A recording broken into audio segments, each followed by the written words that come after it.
It's just the fact that it's still at this level. It's been like 20 minutes. I can't get rid of these fucking hiccups. I mean, it's fine. We can do the episode. We can have Joseph cut around all of my hiccups. Well, now your microphone went out. Now everything's off the rails. Now this whole charade is being revealed. What? Like, I love the idea of a charade being like, we're just faking this. Like, we don't mean it. They're like, wait, so like it's not real? Like, they're not real people? No, they're real people. They're real stories, but they don't mean it. Like, we're talking so ominously about it, and they're like, this whole charade. I was not expecting it. It's coming apart. The seams are showing.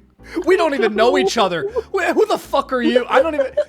We meet here once a week. We talk. It's like a fucking Orwellian nightmare. I'm so glad I'm recording this, dude.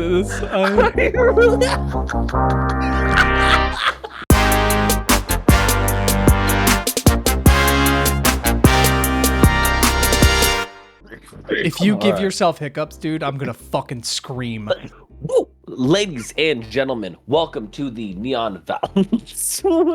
I'm sorry, that was good. That was good. No, go. Keep it going. Every time I go to introduce something to thank you so much for joining us.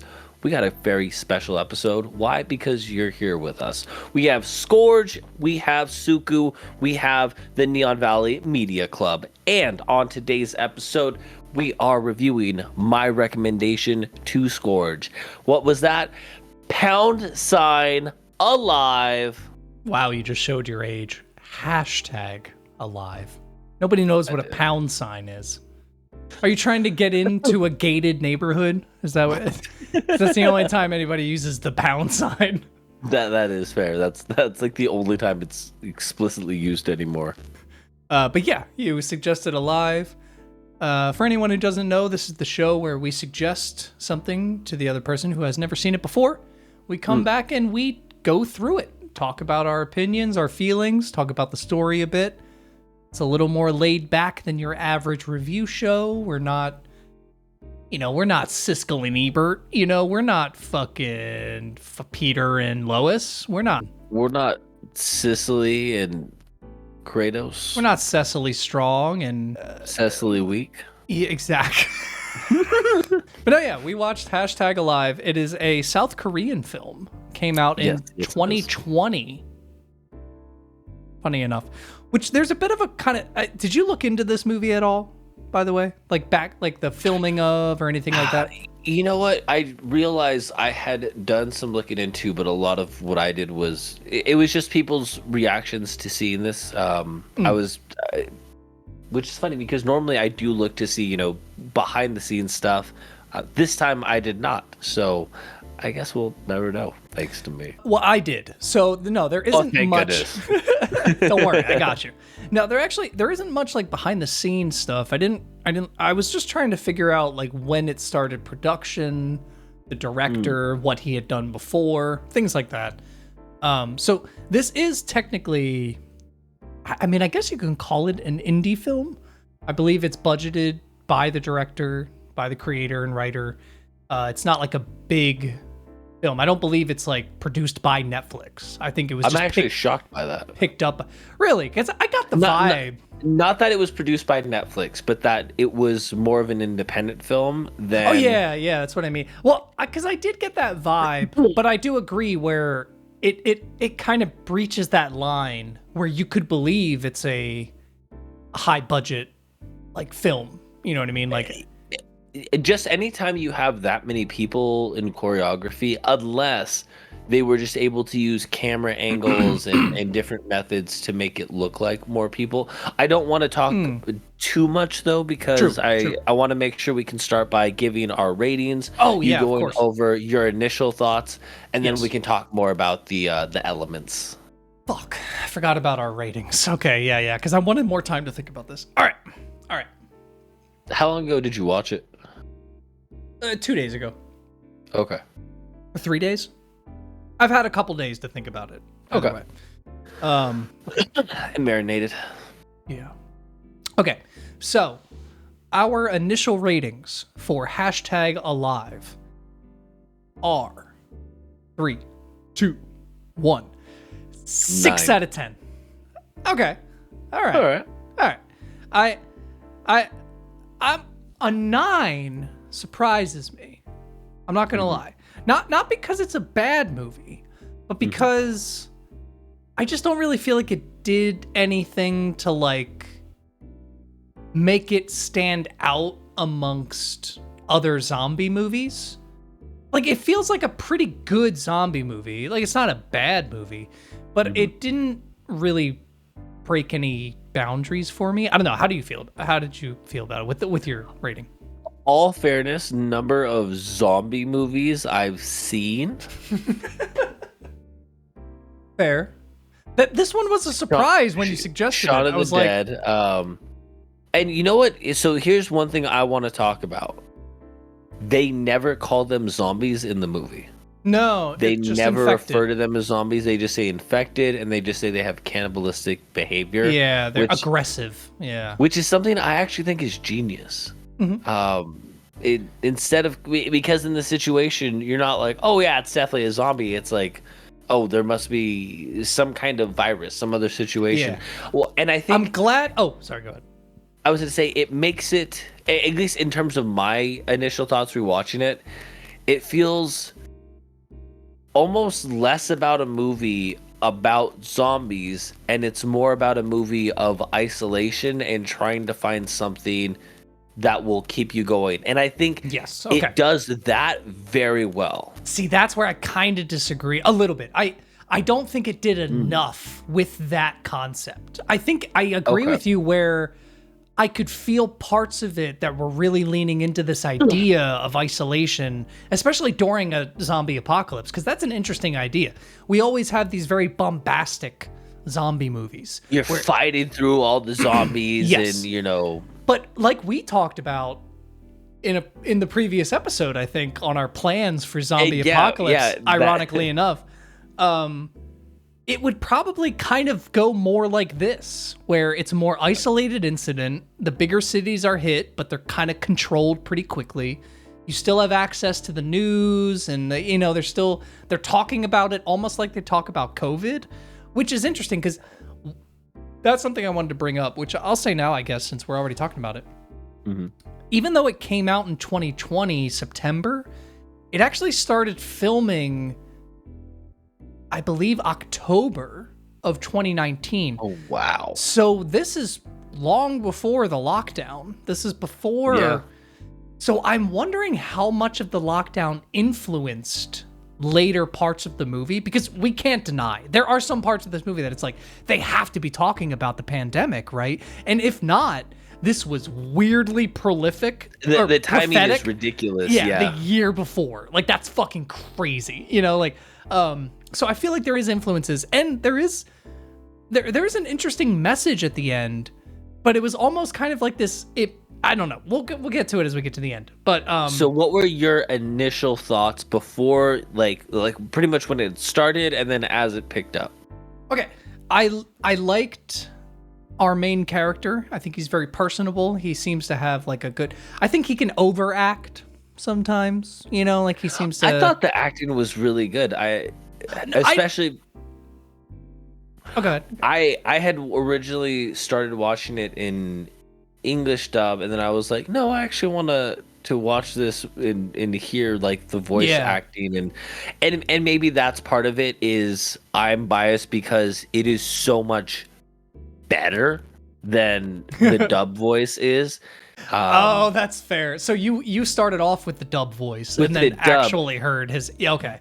Like there's one moment where he like curls down and just starts. It looks like he's screaming, and in the English dub, he's going. Oh, he was silent in the. Exactly, and I was like, I wonder what this scene looked like, and that's that where I scene was like, good. that scene was good. Whoa. I was like, I loved that he went silent on it. Like, well, it's also that I feel like it is a very good scene because, like, it doesn't matter. We skip around and shit like that. But scene where he's having this kind of breakdown after the isolation has started, he doesn't have a contact with his family, he hasn't talked to anyone, and he realizes that it's been like, what, at this point, like 14 days, 10 days, like it's, or 20 something maybe. No, because I think the 20th day is when he ends up meeting. Yeah. So this is before that.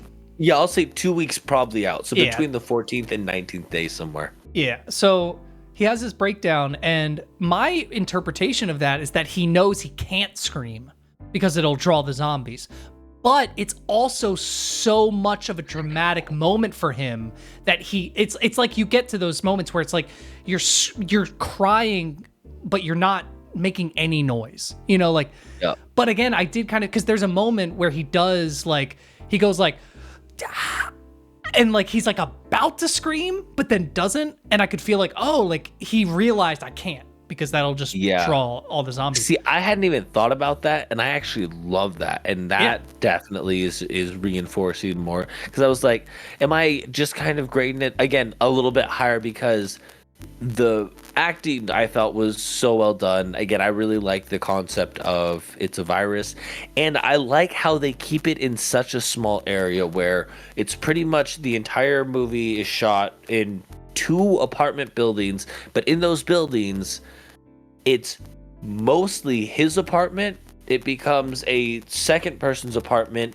and then occasionally for a couple scenes for less than maybe 5 minutes each time.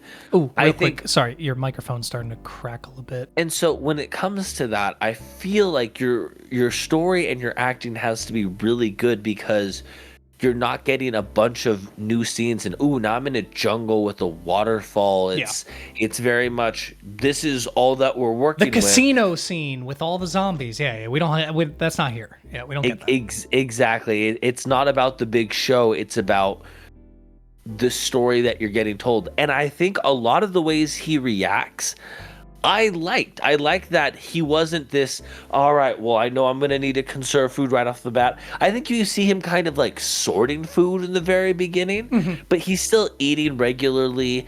And I even like the moment where he gets a little bit careless and he spills water, and then the water goes out. Oh, I have some notes about that. Yeah, we'll start going through the story, I think, beat by beat in a minute. But, well, not literally beat by beat, but you know what I mean. But no, I agree. I agree that I liked him. I don't know if this will make sense. Hear me out. I really liked him as an actor and as a character, but I don't think he was a great actor. I think there was some parts of it that felt a little like over the top or ham-fisted. That was kind of like, it's almost like a director telling you, like, hey, be a little more like, because there was a few parts where he would like kind of like scrunch his face and be like really upset about something that I felt like, that didn't really feel like natural. Like it felt more like act upset, but it wasn't the worst acting I've ever seen. It was just one of those things where it's like, man, I really like his personality. I like this character. I like him. But yeah, there's a few things that were just a little like, it's like I'm watching a high school play kind of thing a little bit, but not all the time, just in a few specific moments. And yeah, I liked the casting. I think the woman was really good. I should bring up the name of the characters here because I'm going to butcher their names. Oh. So, yeah, Kim, like Yubin, like her character, loved her. The acting was great. Like across the board, there was pretty good acting. Like, I think what threw me off at the beginning is that I could tell it was a low budget film immediately because there was like no blood, which is weird because later there is, and there's quite a bit. So I was kind of confused at why in that first initial zombie breakout, there's just a lot of people like miming, biting people, but you're not seeing anything. You know what I mean? You're not seeing any blood. You're not seeing any like skin. You're not seeing any bite mark. So it kind of felt like, okay, this is going to be a lower budget film. They couldn't show that because why wouldn't you? Like you would think your first shot would be like a bite to the neck, but we didn't really get those at all. Like The it's only thing I could say is to create that slow burn, because again, it doesn't necessarily you can't. want you to But you think can't call this a zombies. slow burn though. This starts in like 5 minutes. Like the That's true. you This know what I is a mean? very like, hey, we're gonna get to the point right away. The one thing that I think then this movie did really well, and it's only one part, but I don't know. I think I've seen it done wrong enough times that I was like, I want to call it out for That's doing fair. it well. One of the opening scenes, he's looking in the mirror, and he's then like brushing his teeth, and he gets water on his shirt. Oh, and then he had There's- water on his shirt later. For the next like 3-4 scenes of him going and doing stuff, he has the same water stain in the same spot, and it isn't till like it's clear that there's a much later time that's passed because now he's done entirely getting ready. Now it's dried, and I'm like, damn. Okay, but I have to. Okay, then I have to ask you something, because if you're willing to give flowers to that kind of detail, are you not going to mention the fact that he has dyed short hair for a month? Or a beard, or any scruff, or any, like, he has the same exact he haircut still has power, so he could be cutting his own hair. and dyeing it. He had the I mean, same, like, hey. but I'm just saying, like, if we're saying that we're going to appreciate the level of detail for like water on a shirt, he had the same exact hairstyle for 25 days, and Yeah, no. stubble, no scruff. And nothing. that's fair. If they would have shown him at least cutting his hair or shaving once, that would have helped at least be like he had the ability to do it. But yeah, that is Yeah. a continuity error than if we are looking at the other one as a plus. Yeah. That's the only thing I'll say is that, like, because I did notice that, but that almost makes me wonder if it's like, well, did he just spill water on his shirt, and then they were like, well, you have to. That's the only shirt we have that's in that color. So I appreciate also, this is the director's second feature film, I believe. He has done one wow. before. He's only been like assistant director, producer, things like that. So this is his first direction and writing on a film. So that is where I do, and that's why I like to look into films beforehand. Is like, I do give it a little bit more credit, because it's like, well, for being one of your first films, it is like above par for most of the movies. You know what I mean? It's got some pretty strong elements in that. So after the outbreak happens, let me get back to my notes here. Okay, so after the outbreak happens, he initially has one person come into his apartment, and it's like a neighbor that he only kind of knows. They have like a weird interaction.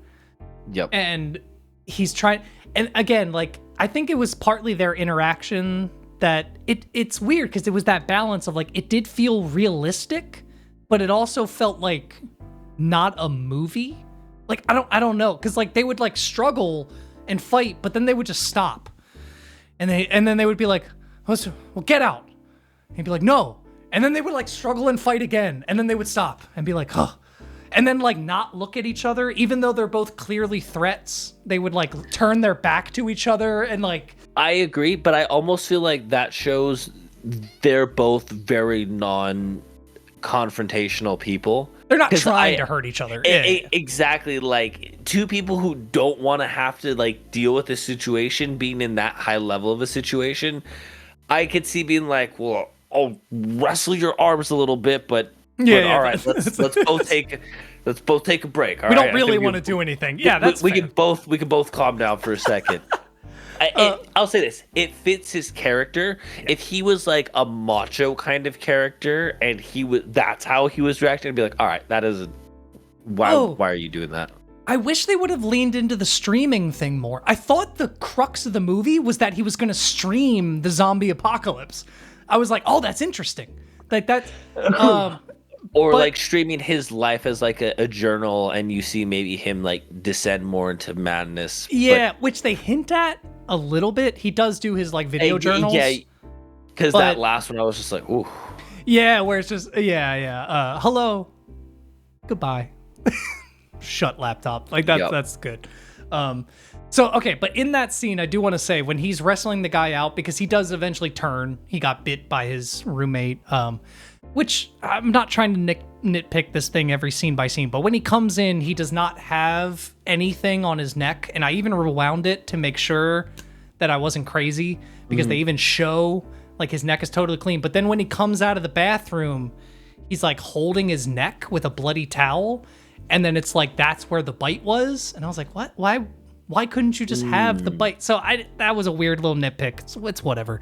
But the one that confused me is that, and again, this could feed into your thing about his character, but maybe it's just the conveyance that didn't really work well with me, is that he has a knife, right? And he's waving it at him, and the zombie is there, and he pushes the zombie out, and then the zombie's trying to get in, right, with his arm through the doorway, and he's like trying to shut the door, and he has the knife in his hand, but he starts beating his arm with the blunt end of the knife, and I'm like, you have a fucking knife in your hand. What are you doing? Like, I will say, I think that especially that early on, I feel like that's kind of like a rookie zombie move where he's just more scared than he is like realizing. I wouldn't want to cut someone if I didn't know what was happening. You know what I mean? At this point too, right? Like, he doesn't know that everyone is turning into cannibalistic. Like, it's not really, because he's just hearing the news. Yeah, so, he has some idea, but not enough to. Yeah, and I think if it didn't show the fact that later on he is like smacking them in the head with golf clubs and not showing remorse, I think that did show progression of him understanding the seriousness. So I think like that was entirely like, this is just kind of a goofball who's in over his head. Because here's my only other thought. Because hear me out. It's really expensive. Because like, what do you do? Because one, do you have a fake arm that you cut? Two, do you use CGI and have the arm fly off? And then I almost feel like it's a directorial choice in a way where it's like, okay, but we can't. What do we do? If we have him cut him, we have to show in some way that we cut him, and that's expensive. So just have him kind of fucking. But then again, it also works into his character in a way. I was going to say, so even if it was a decision, I don't know what the hell just happened there. Even if it was like a decision for the director for the sake of saving money, do you think that was a bad decision? Like, what would you do if you were in that director's shoes? Okay, I don't usually like playing this game because it makes me feel like because it makes me feel like oh well, I know what I would do, you know, like, and that's not necessarily what I'm trying to convey necessarily. But if it was me, I would maybe have some kind of moment that shows that he's not willing to stab him, like, or that he like is about to cut him, but then like gets scared, or after he beats him with the knife, he like looks at the knife and like throws it and is like, fuck, like he didn't even want to hold it in the first place. So something to just convey a little bit more that it's like, well, why were you willing to like stab him in this confrontation, but when you actually have him in your hands, you're not willing to just fucking cut his arm off or cut, you know? I think that could have been conveyed a little better. Like you said, upon recollection, you can tie his character to that trait and make it make more sense. But I also think that a movie's job is to make that clear during your journey. Like, you know, this is that character and this is how he's going to change and whatnot. So because okay. I was just say we have talked about that, where it's like the difference between, did the movie kind of display this, or is this something that we are making like an educated guess towards, but at the end of the day, like, it isn't explicitly, even if they gave a background where he was stabbed as a kid, or he had a family member that died because they were stabbed, and so he has like kind of a fear of like knives, flashback, something. There is something that could have been done like a little bit more. That's really all. Okay. But no, we'll kind of keep moving along here. I do think it's funny when he starts making those video vlogs, which I'm not going to nitpick this too much because this always happens in zombie movies and apocalypse movies, and it's just something you kind of have to block out. But it was a little bit confusing about what technology and energy and Wi-Fi and stuff did work, what didn't, what power worked, what water worked, there's at certain points it seemed like I was a little confused about, well, I thought the power went out, but he's still able to use the elevator. And like, like there's like things like that didn't really make, but whatever, it's an apocalypse movie. But I did like when he's recording those videos, at the very end of it, he says, and remember to subscribe, and then pauses as if he kind of realizes like, why the fuck did I say that? Like, like he's like just so used to saying it as a habit. Yeah, I like that scene as well. Yeah. My next note is, why is his hair not growing? Because I think it was like 2 weeks later and it was the same, and I was like, oh, okay. But I one of my notes early on was, I love zombie movies that don't take long to be a zombie movie. Same. I think that's my second note. Yep, it happens quickly, and I like that. I like when zombie movies just start. Because unless you're going to give me a really compelling intro with like really in-depth characters, I don't fucking care. Just start it. I think they took notes from Dawn of the Dead on that one, because that's a great movie that just like, because you didn't expect it. That's what was the best about Dawn of the Dead. Oh, really? Yeah. We should watch that one. Not to spoil it, but whatever. You've already seen this one. So, no, in the beginning, it's literally just like a suburban, very like homey, like, oh, a mom comes home, oh, the kids are, oh, let's have dinner, okay, and it's only like 10 minutes long, and then they go to bed, and then when they wake up the next morning, the daughter is a zombie, and she starts like eating the mom, and like, like dude, it's fucking insane. But yeah, it's a great intro, because you're just not expecting it, and this movie does that a little bit, where I almost wish they would have given us a little bit more time. Like, I just like it almost started like too quickly, but still, I can't complain. It's. I want to say, I think the zombie choreography was really well done, and this is where I was surprised that this was a low budget, because of how I think all the zombies moved. And I think a lot of this was not CGI. No, maybe some film manipulation, like sped up, slowed down, stuff like that, but no CGI. It was like contortionists. Contortionist makeup, and I really bought it until I was like, wow, they're doing a great job. I agree. I think it's one of those things where if you start focusing on the whole crowd, because like 90% of the time, I was like, oh, wow, these are really good. But every once in a while, I would catch one person who's doing like the very stereotypical, like, and I was like, oh, I'm not really buying it. But for the most part, it's but the same thing happens in like Shaun of the Dead, and like, when you have that many extras, like somebody's gonna just not be as good, especially if you have people who are really, really good zombies. People who might not have even noticed as not good before are like, wow, they're not nearly as good as that fucking zombie, because that zombie with the flamingo is a goddamn legend. See, there are some things in this movie that I felt like I thought it was going to go certain directions that I found very interesting. And again, this is kind of like the sparking the inspiration thing that almost makes me sad when the movie doesn't go that direction, because I was like, well, you set that up, so like, what was that? But it was actually, I'm kind of jumping back a little bit, but it's the moment when he pushes the guy out of his apartment, and then there's a second zombie that's outside that like picks up him and smashes him on his head and then drags him off.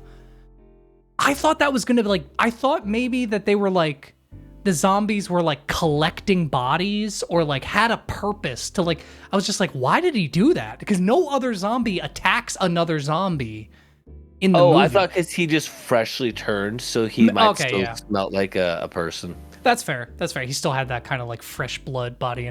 But yeah, it just, but no other zombie was like that violent without eating. I just like, in the sense of like, he doesn't eat him. He literally smashes his head into the ground and then drags his body off. And the only other explanation I guess we could like extrapolate is they mention that these people will often do things that they had done in their past line of work. That was a big guy. He could have been a wrestler or somebody that is just like, body slammed. Body slam and then drags. Okay.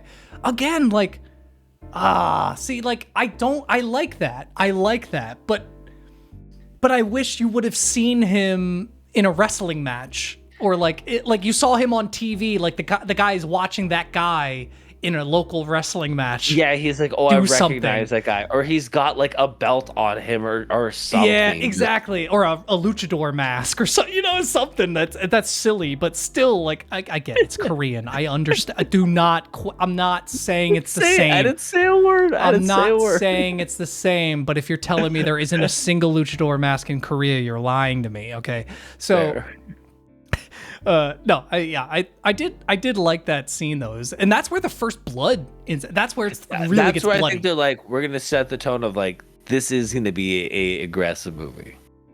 Yes. So, I even wrote his tantrum felt really realistic. When he kind of breaks down and has his moment, and then he meets up with Yubin. Well, doesn't meet up with her, but he's actually about to kill himself in Minecraft before what I thought was a sniper, and I'm assuming you're supposed to think, which was insane. The thought, because that was my first initial thought, and I was like, holy shit, if you're about to hang yourself and then a sniper line, like, what would your reaction be? Like, that is actually insane to think about. I was like, oh shit. Like, I didn't know what to think of that. But I will say, what was your thoughts on how he spent his time between, okay, the outbreak has happened and that incident that led him to get to that point? Like, do you feel that they portrayed what somebody might go through in that time and how somebody might get to that? Actually, yeah. I will say, because I didn't really question the mental place that he got to want to do that, I will admit. But I do kind of wonder, it's like, if we hadn't gone through COVID, would I feel that way? And this is not a knock on the movie. This is just more of an introspective thought. Because we went through that phase of like, oh, we have to isolate from each other. Yeah. Because I almost chuckled to myself, because there is a moment where he's like, well, I've been stuck in the house for 2 whole days. And I like laughed because I'm like, that's nothing. Like, what the fuck are you talking about? But then I realized, like, oh, do I only think that way because of COVID? Like, if we were literally trapped in our houses for 2 days before COVID, we would have been like, oh God, this is awful. We can't leave. 2 days? Oh, a week? Oh my God, 2 weeks? 25 days? 20. Yeah, it's almost like we've been desensitized. It almost did this movie a disservice. And if you think about it. Yeah, COVID was like, hold my beer. Yeah, this movie would have hit harder as being isolated. But maybe not, because we know what it's like. So yeah. But at the same time, yeah, you can empathize with him because you're like, oh. That is crazy. Yeah, I think they handled it well. And that's actually the part I did like. When they started doing commentary, or what felt like commentary, about not necessarily just COVID, but the way that we interact with information, and information is fed to us, and what we're supposed to believe and not believe, and what's happening. That's when I started to get interested again, and I was like, oh shit. But then it kind of leans off of that, because there's a moment where, like, he's, like you were saying, in those between times where he's really struggling, and he keeps watching the news, but he also just keeps saying, like, all I know is what the news tells me. I don't even know what the fuck is going on out there. Like, how is my mom? Is my mom okay? Is my dad okay? Like, all I know is what people are telling me. And that resonated with me. I was like, yeah, that is how it felt during COVID. It's like, all we know is what people are telling us. We couldn't even if you had someone who was in the hospital with COVID, you could not go and physically see them. You just had to, it was what you were told. So there was something that resonated really deeply with that, but I almost wish it would have stuck with that more, where it's like, do you even believe that there's a zombie apocalypse? Like, are there people who question, like, in the way the pandemic is, like, there's starting to be people who are like, no, fuck that isn't real.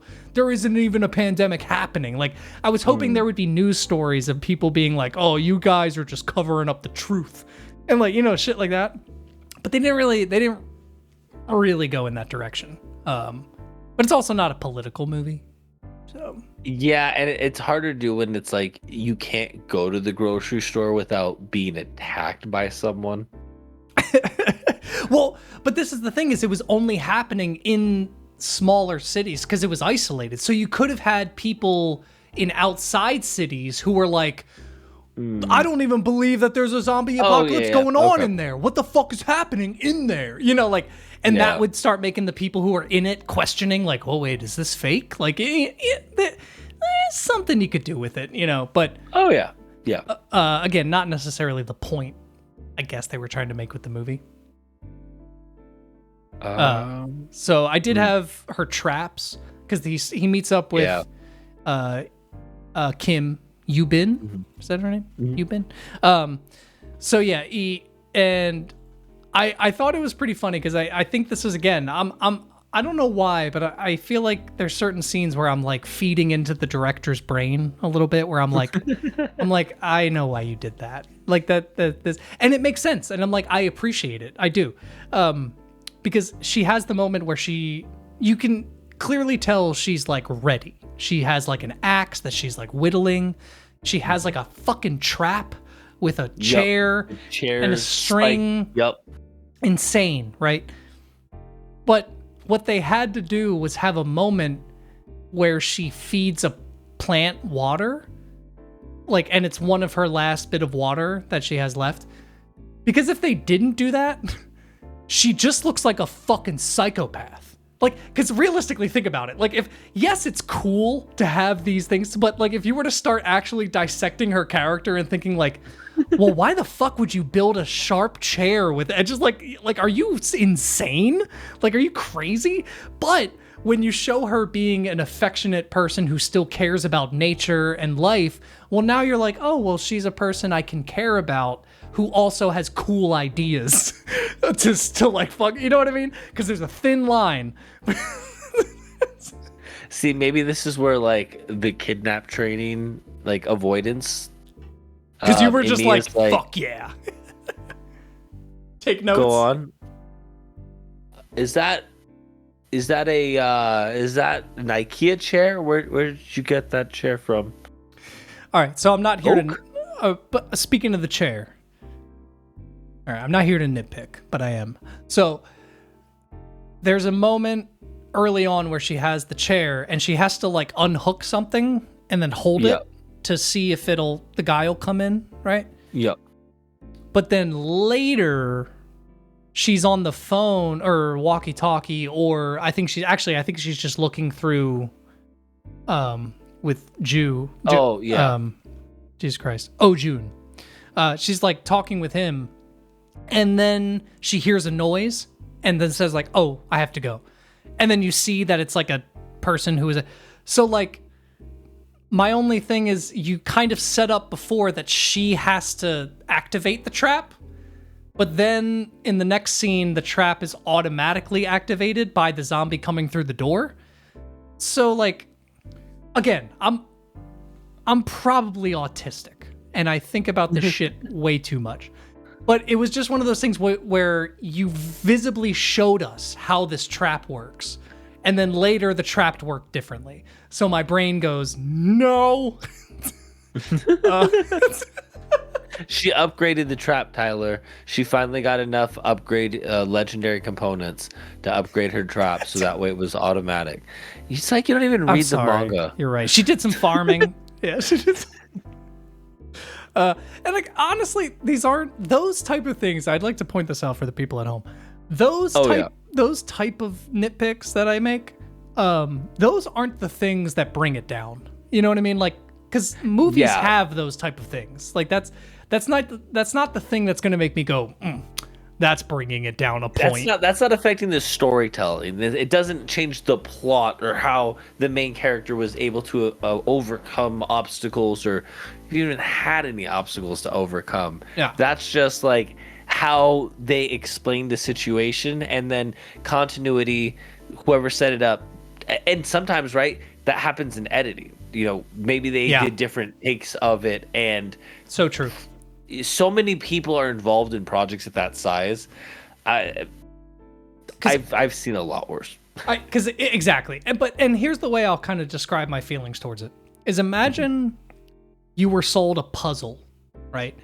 And it's a really beautiful puzzle, but as you're finishing it, you start realizing that there's like 10 or 15 pieces that don't even fit into the puzzle. They literally have nothing to do with it. They don't work with the puzzle, but they're still in the box.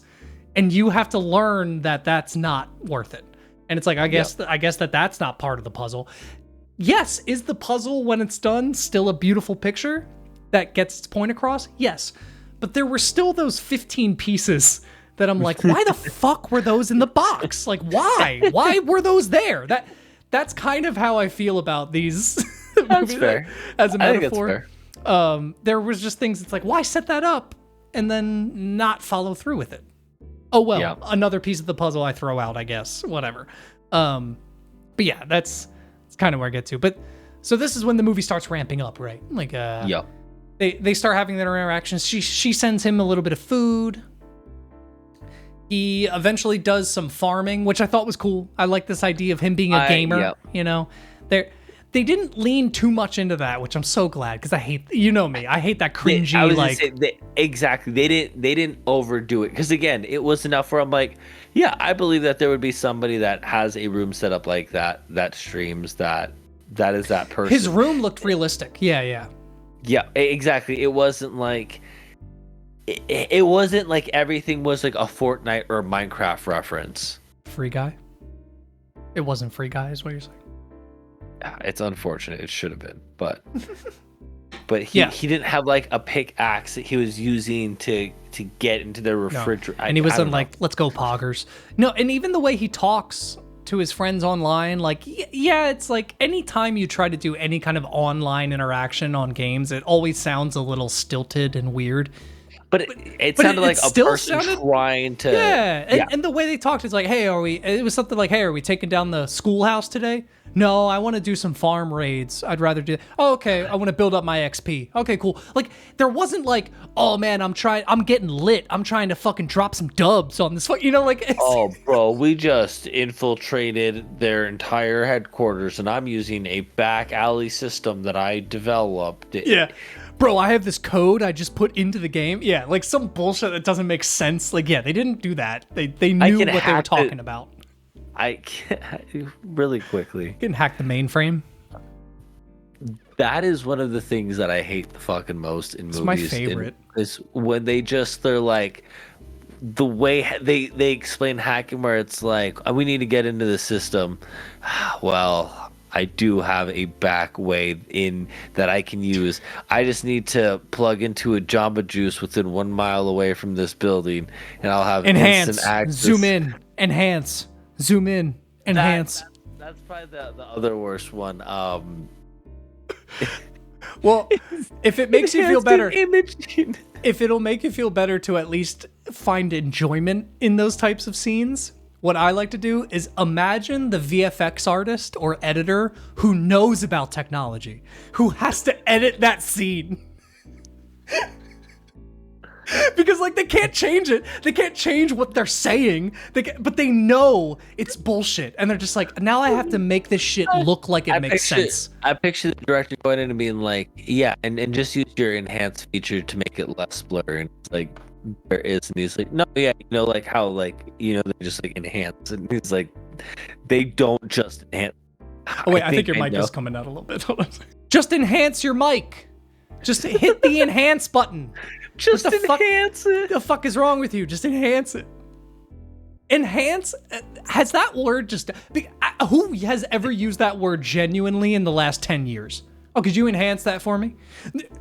That word is dead. That is like a dead word in the English language. Yeah, I can't remember the last time I've used enhance. It's only used ironically now. I think that's literally it. That's, man, that's so funny. Okay. But yeah, no, this movie did handle technology and all those things like pretty well. Even like the phone, the UI on the phone and the text, all very realistic. I like that. I like that touch. That is good. Okay, I didn't have too many more notes in the middle part here, because the middle is where I felt like it really ramped up. It was getting good. Yeah, and again, I think the only kind of notes I have around this part, because yeah, then my notes just stop actually, is he gets Nutella, Oh and yeah. when he's on the raid and he sends it over to her, and I was proud of him. I kind of like the way that they handled their romance without it ever being a full-on romance. Like they showed Yeah, true. obviously he had an interest in her, which again felt like a normal, natural thing, especially given the situation. But it wasn't like their love is what saved the day, or he died and she cried over him and gave him a kiss and he came back. It was a way where you can have it in the story where if you took it out, it doesn't change how the story plays or the message, and I appreciated that. But he gives her the Nutella, and then he's like, "Did you like it?" And she's like, "Oh, it's whatever." Yeah. And he doesn't realize that how to use walkie-talkies, which they do a couple times, which was funny. But he was just like, "Why did I even give it to her?" And she's like, "I can hear you." And he's like, "You're so stupid," like talking to himself. And she's like, "I can still hear you." And you can just see he's just like defeated. Yeah. He's just like, God damn it. It's very anime. That's a very anime moment.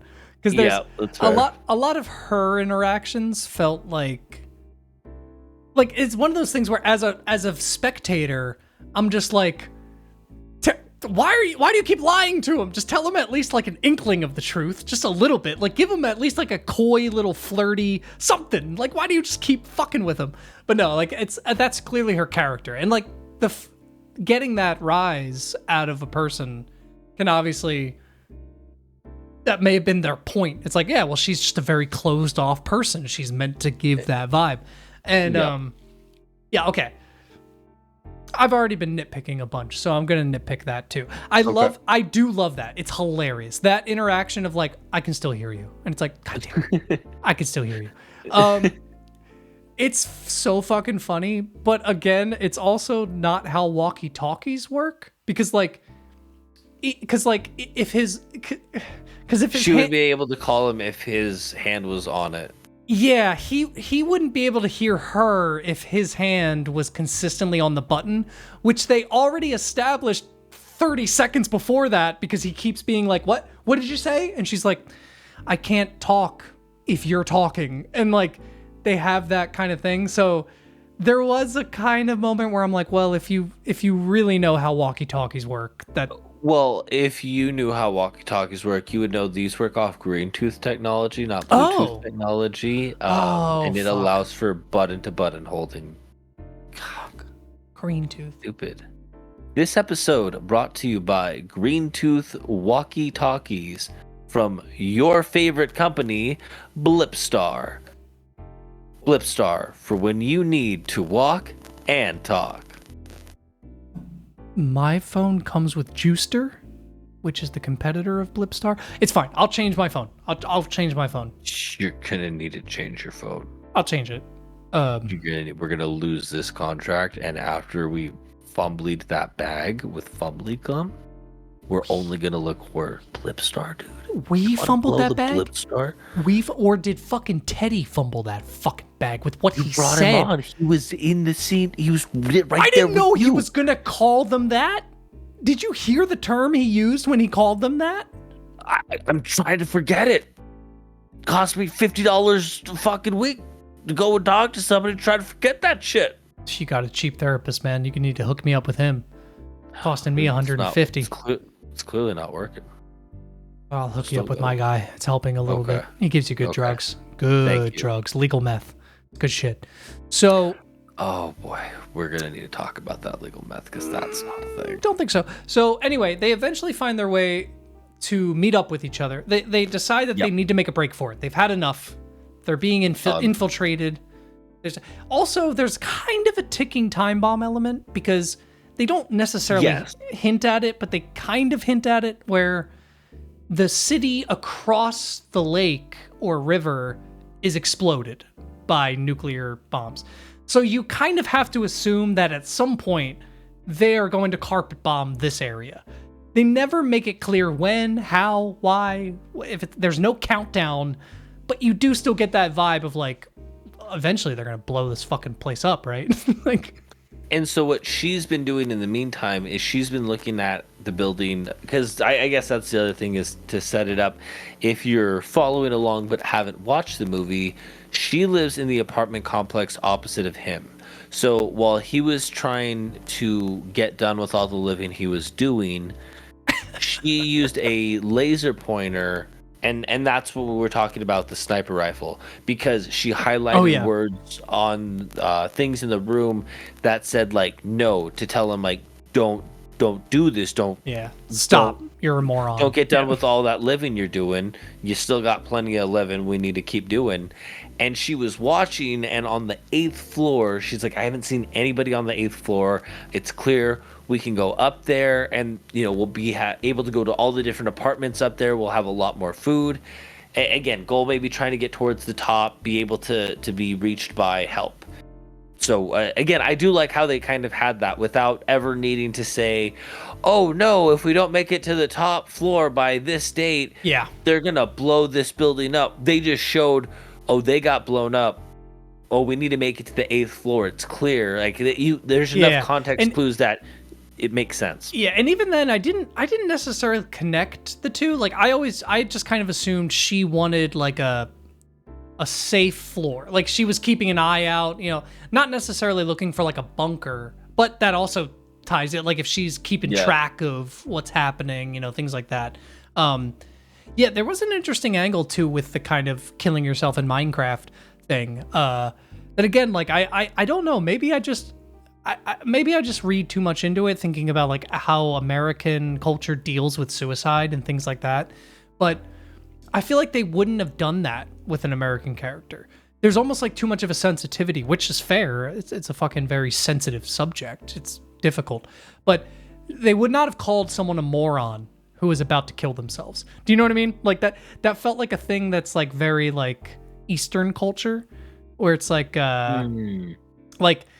like it would have been someone more sympathetic who's like, no, stop, don't do that, you shouldn't. I see. She's almost like aggressive. She's almost like, what, are you fucking stupid? Don't kill yourself. I don't think that would have been an American angle that they would have made. But they do have that scene later where they show that she was going down that same path, and she never reveals it to him or really tells him ever, but it as an audience, and it is very impactful. Like when she looks up, you see the same cord system he had set up, and you're like, oh fuck, she was gonna do it too. Actually, I don't think I saw that. No? Oh yeah, it's when they're talking on the walkie-talkie, and he's like, he asks something like, do you think I'm dumb for trying to do it, or weak, or some shit like that? And then she like looks up, and there's a wire exactly set up like his in her apartment, and she has a tear come down, and she's like, like, you're not weak, or something like that, or like, you're fine. And like for me, like that was a really deep moment. Like I was like, holy fuck, like that. Wow, I can't believe I missed the chord, because I almost remember that conversation. But again, I thought that was her just being like, hey, I get it, this is crazy, we've gotten to know each other more now. That is, wow, that's more impactful then. Wow, that's awesome. No, that was a great scene. And so they eventually like tried to make this plan to go up to the 8th floor, where they're gonna like meet each other on the ground and go up from there, which I guess makes sense, because he has to let her in. Because I was trying to think of like, why does he have to go down? Because he's already there. So like well, I thought the point was she didn't want him to go down, and he only went down to help her because she was in trouble. Right. Yeah, because she told him. Because they were that like was talking. A little confusing, and she's like, never mind, I'm gonna go out another way. She just ran, and he just watched her like, oh. But he has no idea what and again, that kind of relates to that thing where it's like she refuses to just tell him the plan. So like, if she had just told him stay up there, but it did save her. So they eventually make their way up to the 8th floor, and it's kind of empty, but not really, because they start getting attacked. And as they're getting attacked, a stranger comes out of one of their apartments, throws some smoke bombs, and lets them in. And this was an interesting angle. I liked this. You had the person kind of bring them in. They're very sympathetic. forgiving. You know, they have a bunch of food, bunch of stuff like they're all set up. Yep. And they never really explain why the zombies steer clear, but I think I understand why, and we'll get to that in a second. But so yeah, they bring him in, and there's a moment where he's trying to feed them and give them water, but they're very hesitant on eating and drinking, which is fair. And he even points it out. He's like, that makes sense. So he drinks first, and they're like, oh, it's safe. So they drink. And they start eating Spam, corn, and eventually they are drugged by this guy. Yep. And again, like at this point, I'm still kind of trying to figure out. I'm like, okay, does he use people in the apartment? The angle? Yeah, as like bait, so that his apartment isn't touched. You know, as long as he can bring people in and then throw them out, it's like, okay, I'm safe. You know, no one will come here. But why don't you tell us what he's got in store for them? So he's looking at a photo of a man, a daughter, and wife, and they're asking questions, and this is when, you know, it starts hitting them that, oh, I think I'm being drugged. Yeah. You see baby bottles. Yeah, you see baby bottles, and you're like, okay, did something happen? And so he takes her into the room because completely knocked out, almost at this point. Completely knocked out. June's also knocked out. I think he took her because she was probably like lighter to carry. But good point. She's in there in the room, and then he goes out and he locks it with like a big ass lock. And then there's like this cord that he starts like loosening up.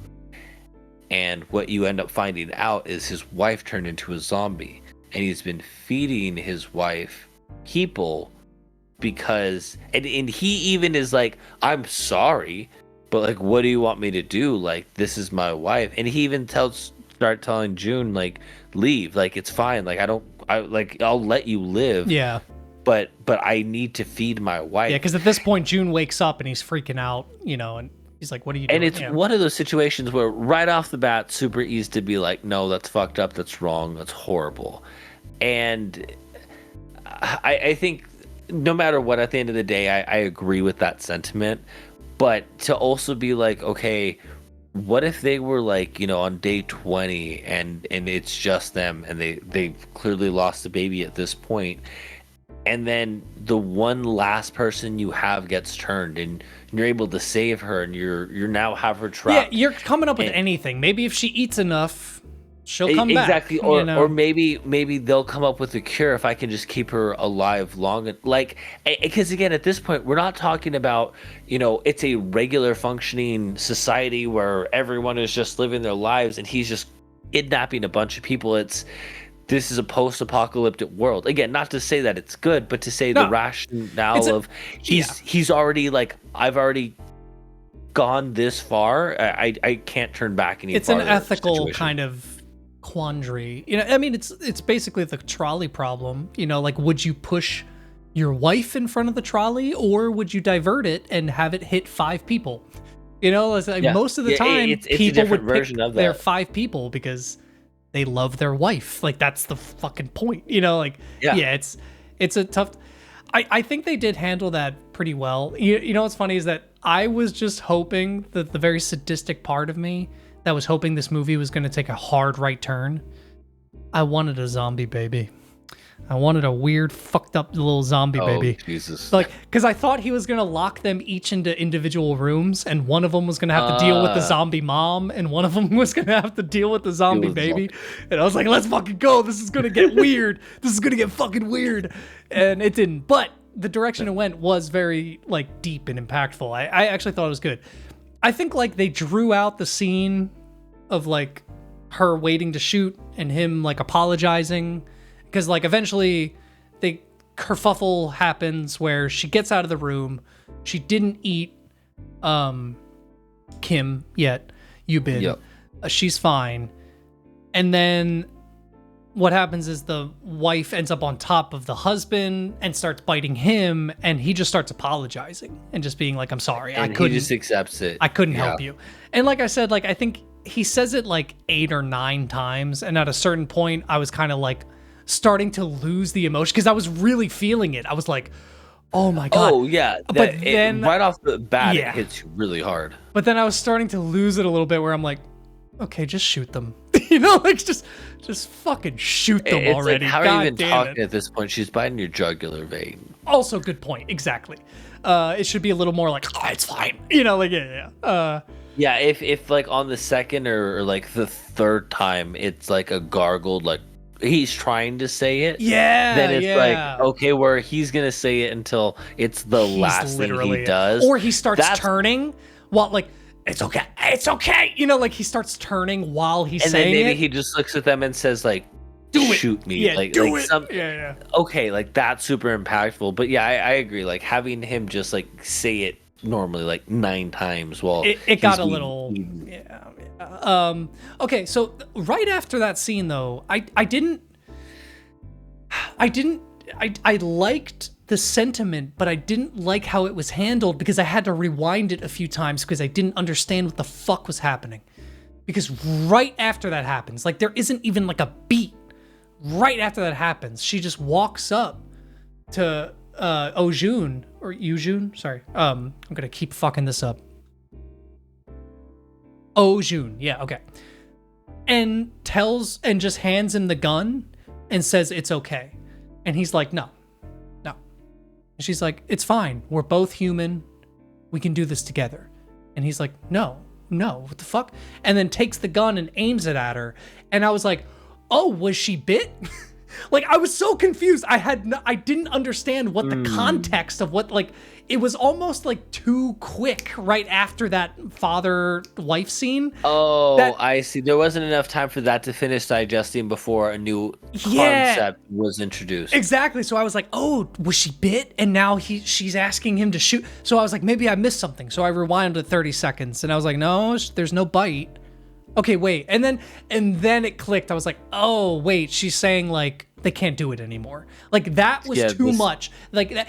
And I think that should have been, maybe that's what I'm missing, is if she kind of like broke down and was just like, that was the last straw. Seeing that happen with the wife and the husband, that's it. Do it. I'm done. It just didn't really feel like that. It just came out of nowhere. It was just like, take the gun, shoot me. Really? Because I recognized right away as soon as she said that, and I was like, well, she didn't get bit. I was like, oh, she's like, I can't do this anymore. Yeah, I think it was just too quick of a character change, especially because she was such a strong. Which again, I get. But they gave introductions that like she wasn't. Yeah, she's just as much on the brink of breaking as he is, but she's better at faking it, kind of a thing. Yeah, once it hit me what that scene was, it is more impactful, but yeah, I felt like they should have sat there in silence for a minute after all that happened and just nothing, like silence. And then she hands him the gun, you know, and like she's just like, do it. Because there was just something about shooting them, walking up to him and being like, do it. I was like, what's happening? Like, Gotcha. Okay. But so they don't end up doing it because they hear helicopters flying above them. And so they have to make their way up to the roof, and they make like a really like fun, like she spears up the chairs again and starts like running a carriage with the chairs like through the hallways up to the ceiling or roof. I'm sorry. And there's like kind of moments where it almost feels like, oh, he might sacrifice himself, she might sacrifice herself, but they both end up on the roof together. And there is like a kind of final showdown, you know, slow motion. They're coming to get us. Shooting, they're all running. I will say this, I was like, I don't know how this is playing out. Like I don't know what their out is. Like they both might die. Yeah. I did think they were gonna die, but then our old friend, the silent helicopter, the old low-flying silent helicopter that we all forget about.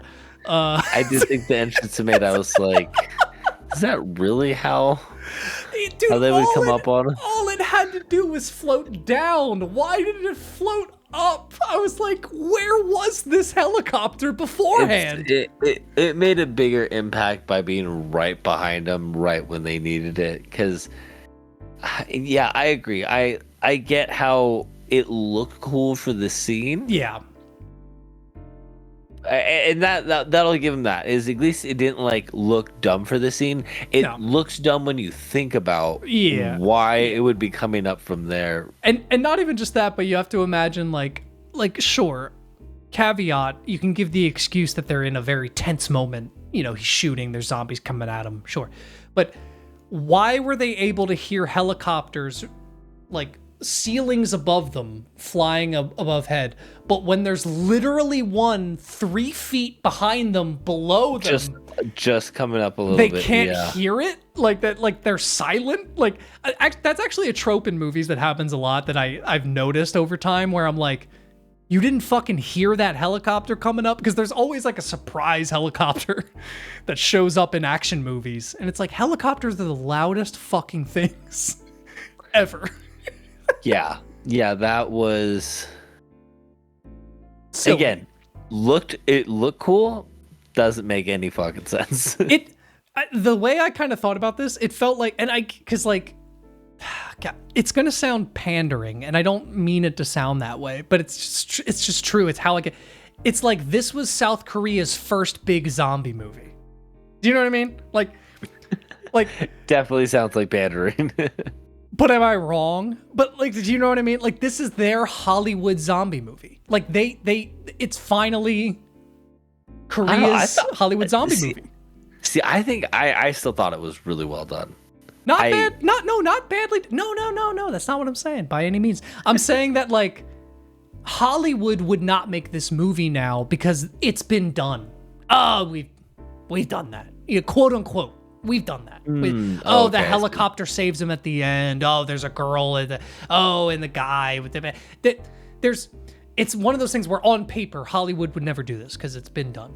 But this is like South Korea's big zombie movie. Yes, it does sound pandering, but I think in the sense of entertainment, it's just true, because like Hollywood runs entertainment. You know what I mean? It's like it's the reason like Bollywood and other countries try to emulate what Hollywood does, because it's so bombastic and successful. And that's kind of the vibe I got from this, is like, this is like an American version of like a Korean zombie movie.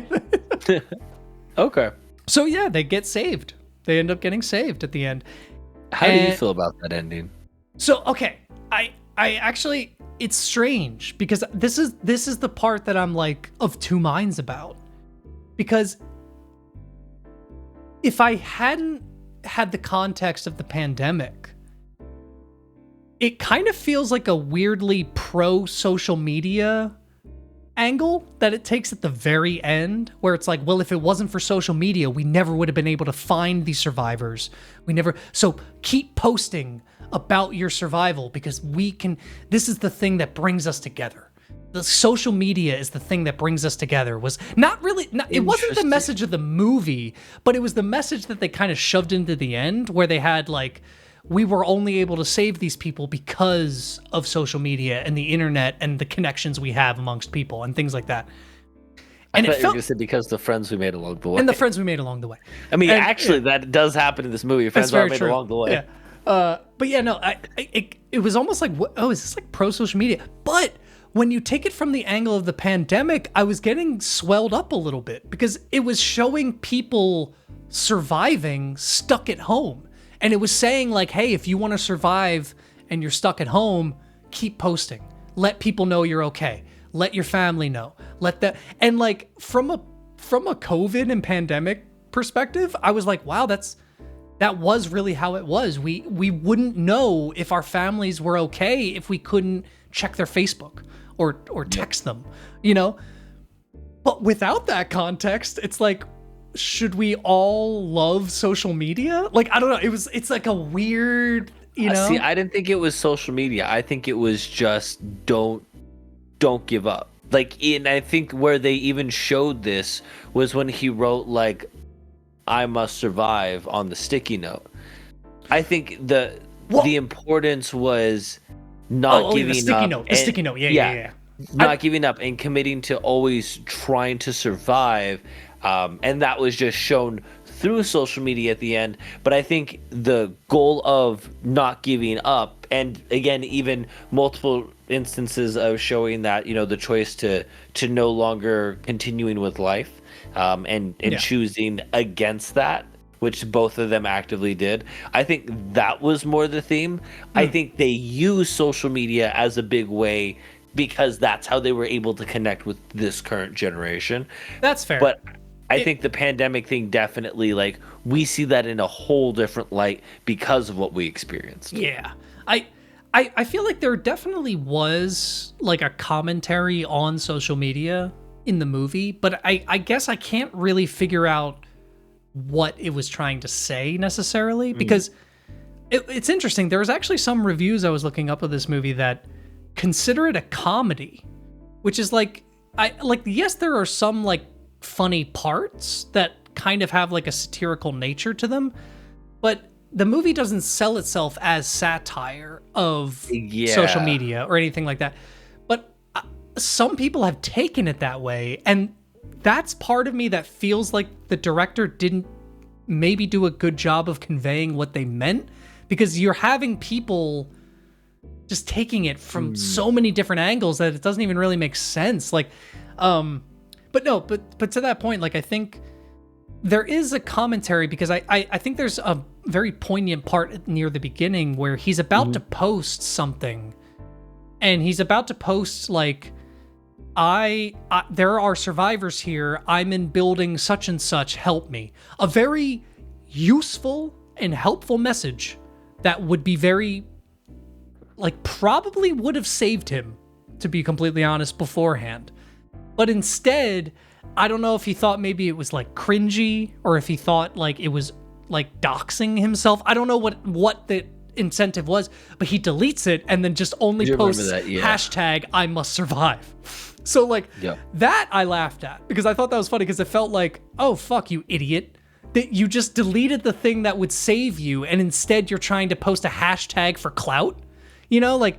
But they don't really lean into that idea where he's someone who only wants clout from this, like a little bit, because he starts trying to record situations that you think maybe he's just going to use this for like a YouTube video, but they never really do anything with that. The only other thing I could imagine is the initial post was a cry for help. The second post was a statement of resilience.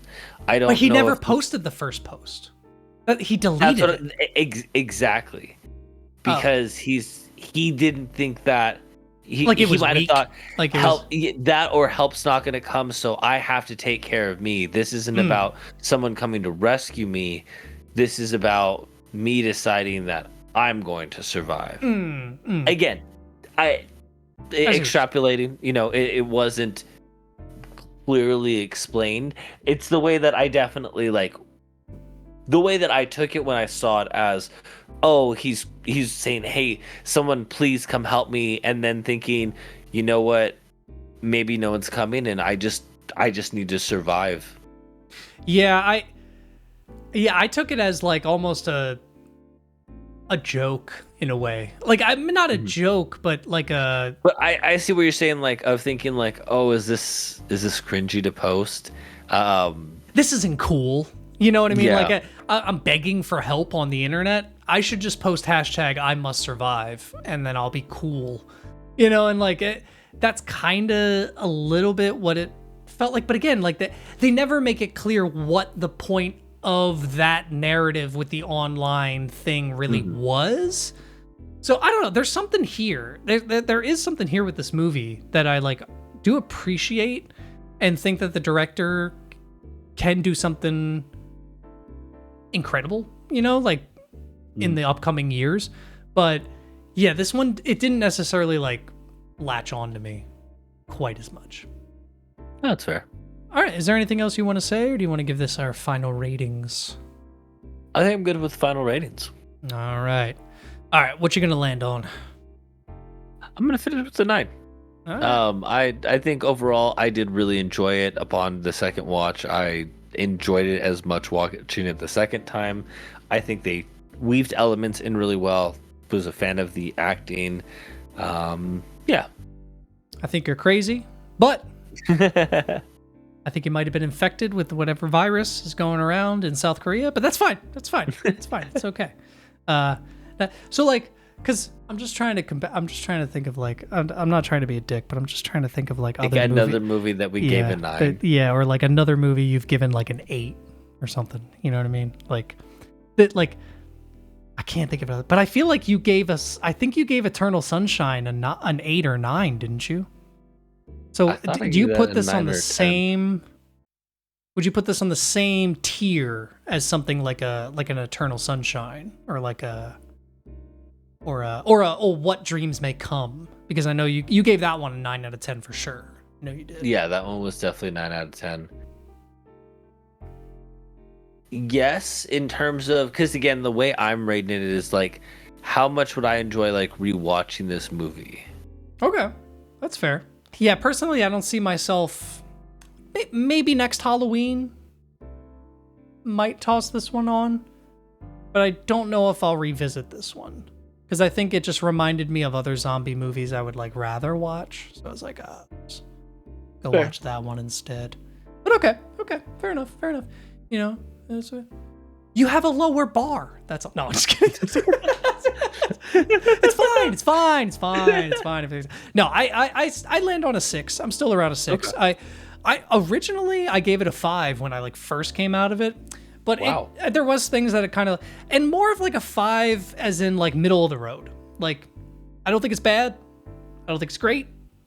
I just think it's like it's a movie that I watched and I got through and I was like, yes.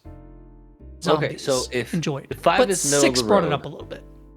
Is 6 like, this was a good movie, this was an okay movie, this is a movie I'd recommend? Like, what would you consider 6 to be? I'd say like 6 is like okay. Like I would say 6 is like probably in a year I'll forget about it, but then someone might bring it up and I'll be like, oh yeah, that Korean zombie movie, right? Like that type of thing.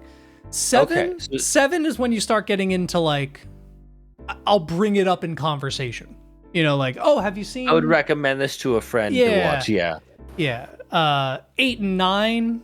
That's when you start getting into like, okay, these are like top tier movies that are at an upper echelon. Because in my mind, I'm at a point where there are so many fucking movies that like I've kind of reserved 8 and 9 and 10 for like 8 I'm a little more forgiving with, but like 9 and 10, it's so hard for me to give a movie a 9 or a 10 because for me that's like a perfect movie. That's like there's nothing wrong with this movie. You know, I can't nitpick it. Okay. I don't want you to change your rating. No, I'm not changing my rating. I just think I had not associated the levels properly because like for me, like a 5, right? I'm like, oh, 50%. Oh, that's an F. That's a failure. Fail. Yeah. Exactly. When it's like, okay, if we're looking at the scale this way, if that would mean, okay, so 6 is like, this is an okay movie. Like, it's more positive than it is negative, at least. And then 7 being like, yeah, I would recommend this movie to a friend. 8 is like, you know what? I really enjoyed this movie. I think I could watch it again and enjoy it the same. And then 9 and 10 being like, this is perfect. And then not only this is perfect, I reconsider how I live my life. Yeah, right? I would say, based on that scale, I'm caught between a 7 or an 8 now. Okay, I understand that. That's totally fair. I would say 8 because I think for a horror movie, I think the pacing of it, I'm happy to land at an 8 because again, now I feel more comfortable about the 8 being it not feeling like low. Like an 8 I know feels what you mean. like this is because is like a good in your mind an 8 recommendation. is a B and a B's not an A. So like they fucked up. You know, so it's like it's not necessarily and it's like, what I'm trying to say. Yeah. Yeah, I think there's things that could have been explained better, but I think the movie was successful in making me feel excited about it. Well, look at it this way. I try to think of it in stars. The second because I'll give it an out of 10, but then I relate it to stars, and that kind of re-influences my rating. Because hear me out. I was gonna say 5 out of 10. But when I related that to a 2.5 out of 5 stars, that sounded not really fair. Mm-hmm. I was like, you know what? 3 out of 5 stars sounds more of how I feel. And that's technically 6 out of 10. So I was like, even though I don't feel like it's a 6 out of 10, I don't feel like it's a 2.5 out of 5 stars. Like I don't. Yeah, and that actually makes sense because I feel this is definitely a 4 out of 5 stars. There you go. Yeah, exactly. Yeah, once I relate it to that, it's a little more. Because yeah, I agree that the out of 10 I relate it to like grading in school, and anything below a 60. Well, I guess I'm is a back fail. in school now, so that's why. Yeah, but true, yeah, true. exactly. But yeah, I don't really look at it that way. I try to give it like a more like relative scale, because it's like, because I'll even say like if I give something a 4 or 5, that doesn't necessarily mean it's the worst movie ever, even though it sounds like it. It's just like, I'm never gonna watch it again. It was okay. It's fine. You know, like that's that's kind of where I sit at. But all right, yeah. Well, shit. I think it's my turn to suggest something, right? It is. You had nothing planned. My God, I know what our next installment can be. We recommend a recipe that we both have to cook, and then we compare our results. Oh, I like that. Or we make a recipe for each other without saying what the food is. It's just the recipe. Oh, and you have to guess like, what it is based on what you make. Yeah. Or yeah, I was gonna say like follow the recipe and then see if you end up making what the meal was, or if you just completely fuck it up. Like that'd be pretty funny. Okay. Like totally out of left field. This was not planned at all. I haven't even thought of this movie in the last couple weeks we've recorded this. it's not even a real movie. I made it up. I sawed this boat in half. We're gonna watch one of the most infamous movies from Quentin Tarantino. It does exist, I promise you. Reservoir Dogs. Great film. Been a while, so I'm glad to revisit it. So if you don't want to be spoiled for Reservoir Dogs, make sure to watch it before next week's episode on Thursday. Mitchell, would you like to leave our beautiful people with anything today? Just over this whole